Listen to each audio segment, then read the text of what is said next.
Elle s'appelait Fernande Daguin, Marie-Hélène Chauvy, Michel Purigot, Noëlla Mallard, Nancette Blanchou.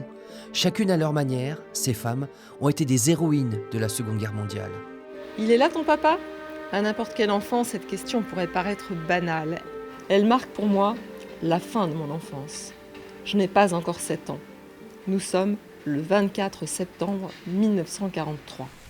Journaliste et scénariste, Catherine Monroy ne vit pas très loin de l'ancienne ligne de démarcation qui coupait l'ouest de la Dordogne au début de la Seconde Guerre mondiale. C'est dans cette école qu'enseignait Marie-Hélène Chauvy, qui a fait passer bon nombre de personnes au-delà de la ligne de démarcation.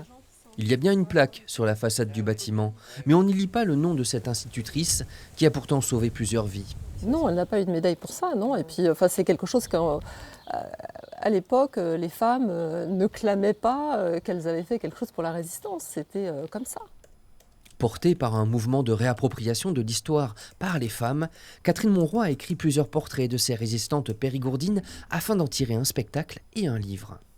Je pensais, en me lançant dans ce sujet, que j'allais trouver pléthore de documentation. Et en fait, quand j'ai vraiment cherché à trouver des gens localement qui écrivaient, en fait, c'est très peu documenté sur les femmes. Donc, il y a vraiment je me suis dit qu'il y avait vraiment un sujet.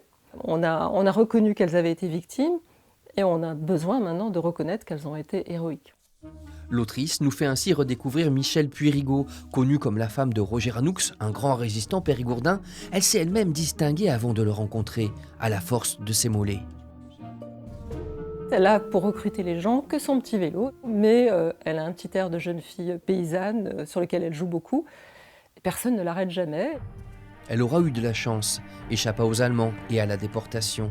Aujourd'hui, il s'agit de sauver toutes ces femmes de l'oubli et de leur donner leur juste place dans l'histoire.